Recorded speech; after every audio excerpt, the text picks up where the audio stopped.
Let's say you're driving on the highway and the worst possible thing happens.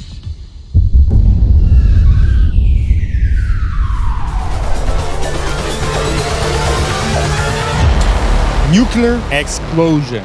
EMP. Your car doesn't work, you're alone, you're in the woods, you have no water, no food, you need to survive long enough to get back to civilization. What you're going to do?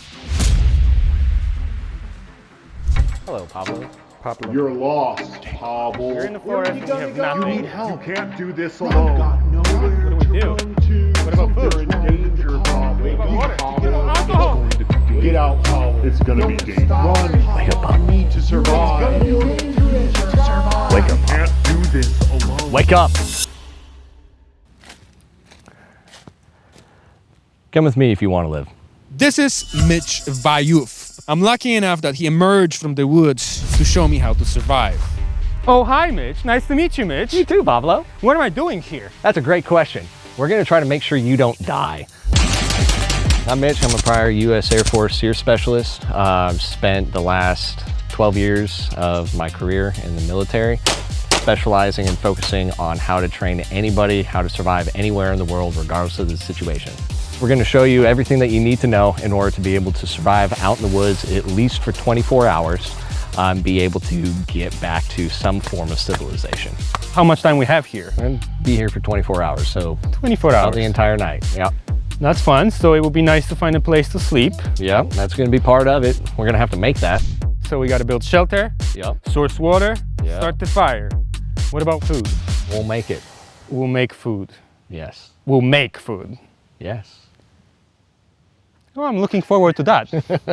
What are you allowing me to have, tool-wise? What do you got on you?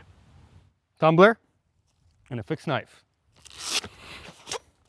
It will do. All right, it'll do. Home Depot. We are wildly unprepared for this situation. One of the worst ideas I've ever done is bringing this useless dog on a shoot like this. We're going to start with shelter. So Okay. we're going to be building what's called a debris shelter off of an A-frame base. We'll start off with a large, long ridge pole. That's going to be at least your height plus a little bit extra.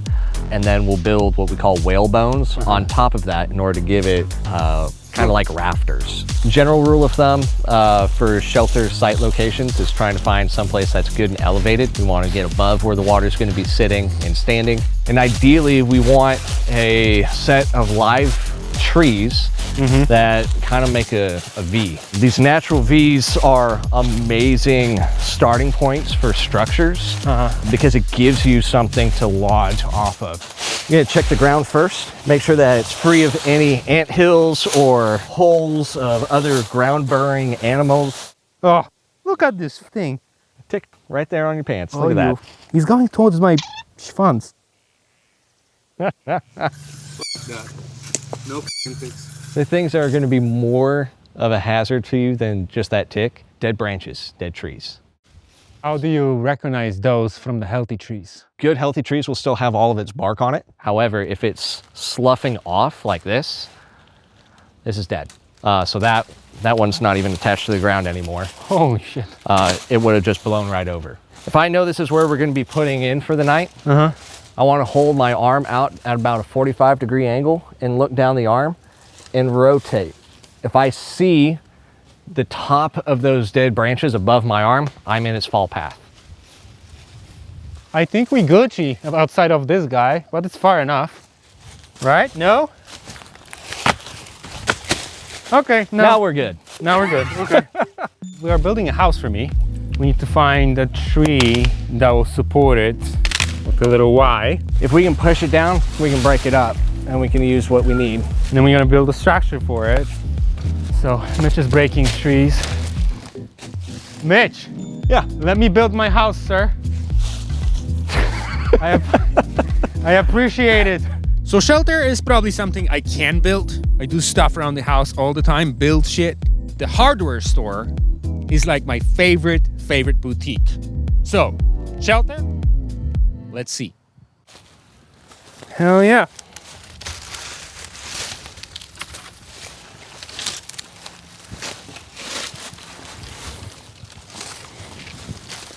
What the f? Yep. So, all right, doing a great job. Look at that. All right, so we have this. I love that you did it all just using your hands when you have that sweet pocket knife with a saw on the back of it. That is a valid point. It's okay. You have tools. You can use tools. He's doing all right. He's kind of figuring out where things are and everything and whatnot. So he'll be fine. Well, the dead things above him, that could fall directly on top. That's not great. Not great, but if we build it strong enough, actually, no, that one will probably kill him. No, I'm So- not dying here. Yeah, no, we're not. We're gonna do somewhere else. I'm taking this with me because I would do that. like a good roof. It's a good one. So where are we going? This Right guy back there. over here. That's gonna give you some more height. I think that's a great idea. Whatever you tell me, Mitch. We're starting to collect materials for our frame structure. Oh shit. We still have to build the rest of the structure, put the whale bones up, put the insulation layer on, Ow, fucking shit. make sure that it's packed enough with enough insulation, and it's already getting close to noon. And we still don't have water, Guys, you guys be careful. we still don't have food, It's up. still don't have fire. So all things that we still need to do and don't have. We should have been doing this hours ago. What was the most challenging thing you ever done to survive? Well, I can tell you the most terrifying thing I've had to do. I'll take it. Open ocean survival training. Yeah, you heard that right. That's a thing. And just for people who don't know, you don't drink ocean. Correct. Salt water will dehydrate you and kill you very, very quickly, especially like ocean water. All right, so now that we have all the whale bones set and the framework for our structure is already there, we need to add in our insulation layer. What we're gonna be using is debris, which it can be literally anything. We have a bunch of dead leaves and everything else around, so we're gonna collect as much of that as we can. We're gonna pile it on top of this. Ideally, it should be thick enough to the point from the inside, you can't see sunlight. And that will block the water coming through? Correct. It's looking pretty good. It's nice and it's packed, it's insulated. There's hardly any patches that we had to really patch up inside of there, so it's looking really solid. You can even just tell just by the sound when you get in there, it dampens everything. It means that all the critters and coyotes tonight aren't gonna wake him up. Overall, I'd say it's about a 8 out of 10. Oh shit. This is a solid start. It's a good platform, should hold up, keep them nice and warm throughout the night. So building shelter was probably the easiest part of the day. Knocking over the trees, breaking them, carrying them, no problemo. But doing it without any food or water all day long, well, that was not easy. How's your decision making? I'm undecisive. Well, that sounds like you're dehydrated. Probably. You're gonna start getting a headache. I already have headache for right like an about hour. here. Yeah. That's a dehydration headache. Yep, I have that for an hour. He needs water. He needs water. What usually happens is you start getting overworked, and when you're working too hard and you're not taking care of your needs, you're low on calories, you're dehydrated, you get into what's called a brain fog. What? You make poor decisions even though you know better, and you don't start establishing things like you should be doing, and it makes more work for yourself because you're not taking care of it. We have lost the lav mic. So he's got the headphones on, pinging it like a submarine to track it down. Found it. There we go. Well, we gotta find water first before you can drink it. So the best way to do that is know where water collects. Go downhill, gravity will provide. You'll start seeing more vines like these guys, where they just kind of grow out of the ground more often. You'll see more ground vegetation. You'll have more moss, like at the base of the trees here.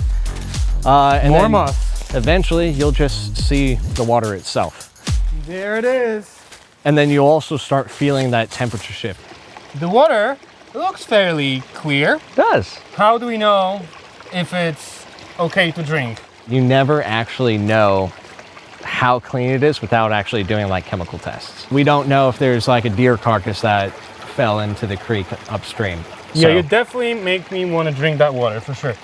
well, we are, and it's gonna happen. We're going to filter out as much debris and everything else as we possibly can when we're collecting it. Shirt. Fair enough. If you don't have a t-shirt, you have other problems. That is fair enough. Hell yeah, dude. We have some water. What about brain amoeba bacteria? This does not make your water safe to drink right away. Yeah. It just removes the majority of the debris from the water to start. The other thing that we're gonna do to it is boil. And it's one of the oldest ways in order to clean your water is to boil it, which is going to also kill all the bacteria and anything else that might have been living inside of it. It'll just be dead. We spent about 3 hours building shelter. Yep.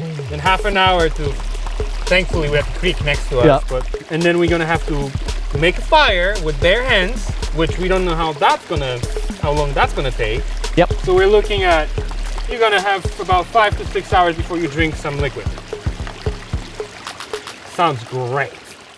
In times like that, you start to appreciate modern society. Because at this point, I'm hungry, I'm thirsty, and there's nothing I can do about it until I finish the job. Home sweet home. So we're building fire right here. Yep. So what's the method here? Whenever you're going to build a fire, you need to clear it down to bare mineral soil. So we definitely don't want to get the forest fire going. Nope, we're not gonna have a really big fire. It's gonna be pretty small. And now we want to find dead standing trees that are going to be dry all the way through to the core, ready to be pushed over. So we want all the bark to be on it. The bark is what's gonna actually prevent water from soaking into the grains of the wood. So what we're gonna do is we're going to open up the cambium layer of the tree in order to see if it's alive or dead.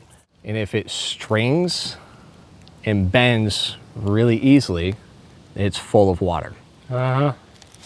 Ding, ding, ding, ding, ding. There's a lot of no's before you get a yes. Yeah, I've noticed.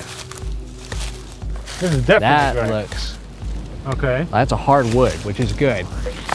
Perfect, there we go. What we're also gonna do is start breaking this down into smaller pieces. That is interesting. Let me try that too. Yeah, get in there. Make sure you're always pushing. Woo! So much faster. And you break it down until you can't break it down anymore. Push good, harder. Get it started, we need to split this down into all of our different stages All right, machete. of kindling and everything else like that. Yeah, it's definitely hardwood. They burn hotter and they last a lot longer. Okay, so It's that's just, good. it's more work at the beginning, but it will last for a longer period of time. So we're looking for the biggest pieces for our kindling. It's gonna be about the size of how thick your thumb is. The next stage is gonna be about the size of a number 2 pencil. And then pencil lead. To do that, we're gonna use what's called the beater stick method. We're going to take our log, use my knife, and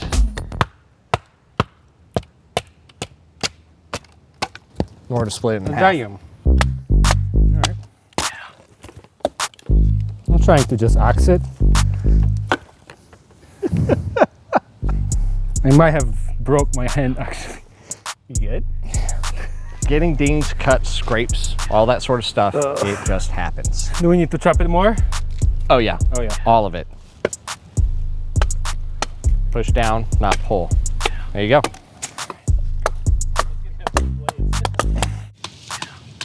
Not all knives are made equal. This thing broke. Completely broken. Bent. I can't even close it anymore. Just remember, if you're gonna do the beater stick thing, you need a fixed blade knife. Boom. So we are in front of my house here in Kentucky. I haven't eaten anything all day long. And we're gonna drink that magic water that we took from the river, which is kind of exciting. I would use some water. And then we're gonna eat something. So we're gonna eat something, I don't know what it is. I'm gonna eat it regardless because at this point my stomach is sucking my ass in. And I'm very hungry. Teamwork. The next part is what we call heartwood shavings. Build a platform that we're gonna be building our fire on. So I'm going to use the flat portion of my blade like this, prop this underneath my belt, prop it onto the platform. I'm gonna press down. As we're doing it, we also want to make sure none of this gets on the ground. Because it's gonna get wet. Yep. It's not easy. It's not a race, but I'm helping.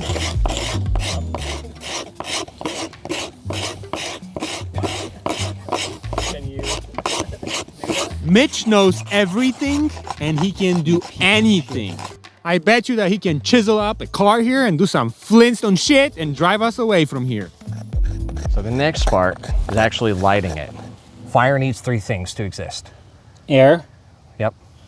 fire.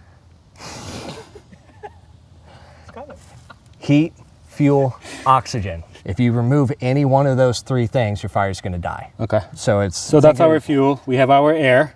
Yep. And now we have to apply heat. So many different ways of generating heat, including a ferrocerium rod and a piece of steel. And I can send sparks into it. Shit! I'm definitely getting one of them furicerium rods and keeping it in my car. 1000%. And It's there. there it is. It's there. And then from that little flame, we're gonna take all those curly cues, put them directly into it. Once those go, then I grab onto my next smallest stage of prep and lay it on top so that it can consume and continue to work its way up. That is unbelievable. That is a lot of prep for it. It is a lot of prep, but it's just, when you do all the hard work in advance, it lights that easy. If you skip steps, you will fight for hours to get it to light.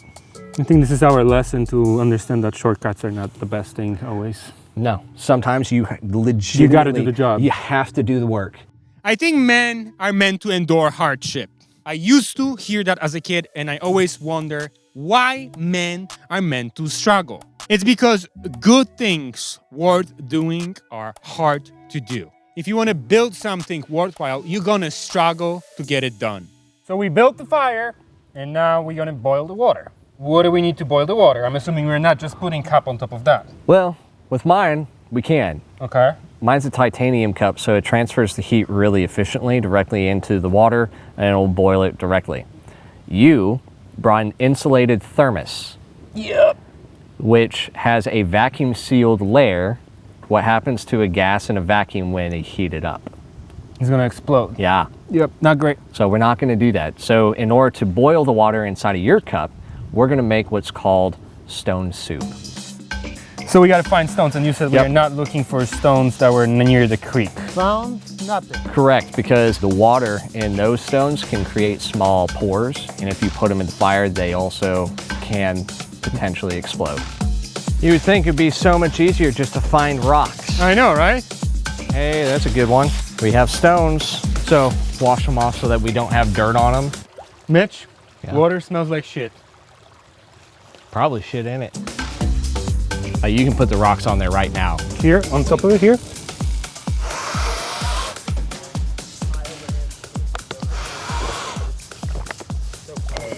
You know what? There Mitch, you go. I got us a couch. Love it. Look at you. For us to go. Oh, it's so good to sit down. The rocks are boiling, Rocks are getting hot. and they are at the temperature that if we drop them into this tumbler, the water will boil. Oh yeah, I heard it. And after that, the water should be drinkable. There's definitely fiber in it. Correct. Yep, put the lid on and it'll trap all that heat in. You want to keep it close because it's going to allow it to boil faster. Oh my fucking God. What about your cup? That looks like it's some little here and there bubblings. Yeah, we're getting there. You know, that's a great moment to start on Rabbit, to get this thing over the with. boy hungry. It's been a very long day. We have fire, we have shelter, we have water. The question is, what are we going to eat? And where is it coming from? So we lost a lot of our daylight building our shelter and collecting our water. Was really hoping to build some traps and snares, but time is a limited resource and we ran out of a whole bunch of it. So the next best thing is when you see something living, to just throw something at it. so what we're gonna do is we're gonna process this guy. We're gonna make sure that all of his organs and everything else is good to go. We're trying to get the maximum amount of nutrition out of him as we possibly can. But first, we have to take the skin off. Oh, dude. Lord, we thank you for that creature, and we apologize for what we did. You know, the first animal sacrifice was done by God. Genesis chapter 3. In order to cover up our shame of sin in the Garden of Eden, the Lord went and dispatched an animal and created proper clothing in order to clothe us and hide us of our own shame. And it is through his grace and his mercy that we learned the penalty of our sin, and the cost is death and not necessarily our own, even though is what we deserve.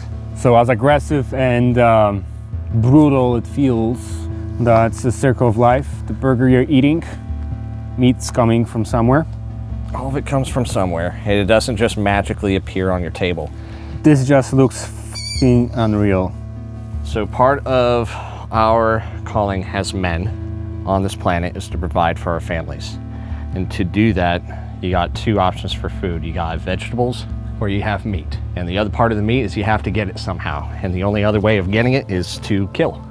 There's no way of getting around it. You don't get meat without killing. And it needs to be done morally, ethically, and for the right reasons. You hold the front legs. I'm gonna pull the fur off of the bottom half. Did you just broke its bone? Yeah. Well, it's more at the joint. I separated it. So if you did jujitsu, I just wrist locked the shit out of it. Next part is getting through all of the organs. When we're doing so, we need to make sure that the rabbit was healthy before we commit to eating all the internal organs. All right, so this is the liver. It's responsible for processing illness and sickness and everything else like that. Yep, this one is healthy. This one looks great. And it's big. Tells me that every one of the other organs on this animal is good for us to eat. The eyeballs are also edible. I'm good. I'm good. I'm so good, dude. Oh my fucking God. Is that with the eyeballs, they are packed with so much sodium and electrolytes that it's better than like a liquid IV or a Pedialyte in order to get your electrolytes back up and running. And the best part is you can do it raw.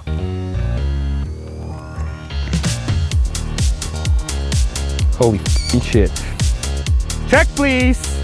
It's got 2. Oh yeah, 2. Check, please. I'm good. No, I'm serious. That's not gonna happen in the fucking end of the world. At this point, ladies and gentlemen, I'm vegetarian, thank you. There are things I have no problem doing. I'll crawl through the building on fire. I'll get my face smashed by a professional boxer. This is just too far for me. Not for my crew though. This is the craziest shit I've ever done, by far. I'm Alex, be a man with me. Yeah, buddy. Oh my gosh. Ross even ate the stomach contents. Not as bad as I thought it was gonna be. No, it's really not that bad. It's all about the headspace. Now, and that's one of the smaller eyeballs that I've had to do. We've had to do this with goats. You can do it with cows. Like, and those are big eyes. It is insane. I got some eye in my teeth, 1 second. So we just killed the animal, then we skinned it, and then we took all the insides out. Question, are you boiling organs? Yes. Okay. We're making organ soup. And now we're gonna cook it.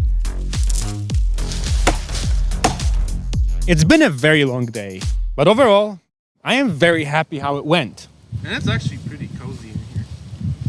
You're hearing the sound dampening too, aren't you? Like it's quiet in there. It's quiet, bro. Good shit. I'm ready to eat some food. All right, Mitch, we survived the day. I am exhausted. I'm exhausted. I haven't eaten anything all day since I woke up. It's gonna taste so much better. There's a little bit, I'll get more. It is definitely interesting. It's kind of like chicken, but not quite. Not quite, because the texture is tougher. It's a reward for the hard work all day. And everything we did today, nothing's like astronomically complicated about it. This is the stuff It's just time consuming. Yeah, this is just stuff that people had figured out for centuries. For me, it's very eye-opening because it shows me that I am capable, but I'm unprepared. But it is very, very rewarding and satisfying because we got fire from nothing to something. We built a shelter from nothing to something.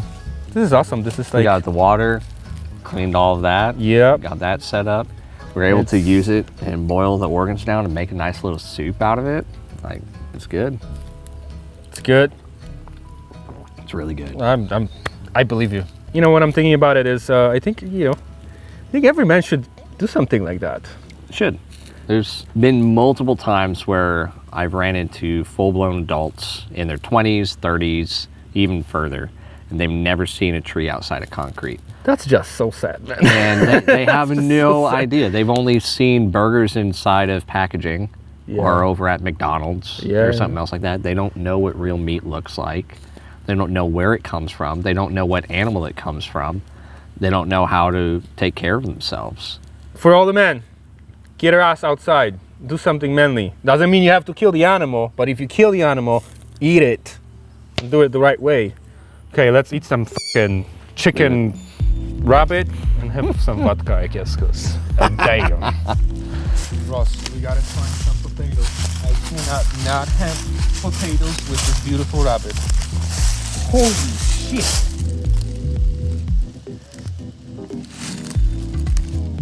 The forest knew. It's vodka. Liquid fries. Is it made of potatoes? I think I've learned not to take for granted what I have.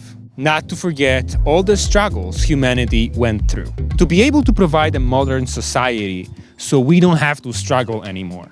If you want to support Mitch in his awesome classes, go to agonicllc.com and check it out. Hopefully someday I'm going to be able to pass on those lessons I've learned to my children. But for now, I sleep. Well, good morning. 6:36 in the morning. Yeah. Mitch is doing his thing with the rabbit. I slept through the majority of the night. I woke up 4 times to just get some more wood, so this was going. I just felt internal need for the fire to keep going for some reason. It was an experience, fun experience actually. Do you think I'll survive the day in the forest now? Oh yeah, yeah, without a doubt. You got all the parts and pieces. You know everything that you need to do. It's just about doing it. Well, Mitch, it's been a pleasure. Thank you. Thanks for hanging out. We'll see you on the next one.